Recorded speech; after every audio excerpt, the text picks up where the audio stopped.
একটা হিসেব দেখাতে চাই। বাংলাদেশের হিন্দুদের ডিক্লাইন পড়ে যাওয়ার হিসেবটা, এটা শুধুমাত্র কিন্তু নির্যাতনের জন্য নয়, এটা কিছু কিছু বাংলাদেশি হিন্দুদের জন্য।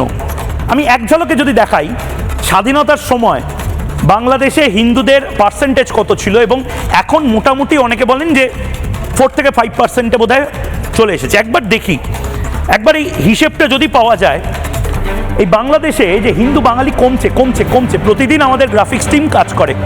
এক অদ্ভুত গ্রাফিক্স টিম, ভারতের যে কোনো চ্যানেলে 41 সালে ছিল 28%, তারপর গ্র্যাজুয়ালি পড়তে থাকে 1974 বাংলাদেশ স্বাধীন হওয়ার পর 13.5। আর ভুলটা কখন হয়েছে জানেন তো? এই 51 সালে 22%, 28 থেকে 22 হয়েছে শুধুমাত্র নিজেদের ভুলে। আমি ব্যাক করাতে বলবো, নিজেদের ভুলে। কি সেই ভুল? আমি ম্যাপ দেখাবো। আমি যারা গল্প বলতে ভালোবাসেন তাদেরও প্রতিও আমার অভিমান আছে, কারণ তারা সত্যি গল্প বলেন, কিন্তু মানুষ বিশ্বাস করে না হয়তো।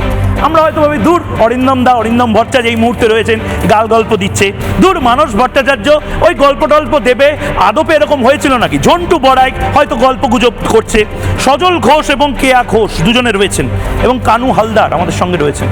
আমি প্রত্যেকের কাছে যাব, কিন্তু আমি শুরুতে অরিন্দম ভট্টাচার্যের কাছে, মানস ভট্টাচার্যের কাছে যেতে চাই। একটা ম্যাপ দেখিয়ে, খুব ইন্টারেস্টিং। এই খালি জিহাদিদের দোষ দিলে চলবে নাকি? জিহাদিদের ম্যাক্সিমাম হয়তো দোষ বাংলাদেশে, কিন্তু বাংলাদেশি হিন্দুদের কি দোষ ছিল না? আমার বাপ ঠাকুরদার কি দোষ ছিল না? নির্দিষ্টভাবে আমার ঢাকায় বাড়ি, ঢাকায় হয়তো আমাদের আর অপশন ছিল না, কিন্তু ময়মনসিংহ, সিলেট, আমি ম্যাপটা দেখানোর জন্য বলবো পিসিআরকে, বাংলাদেশের একটা ম্যাপ দেখাচ্ছি, 4টে জেলা দেখাচ্ছি।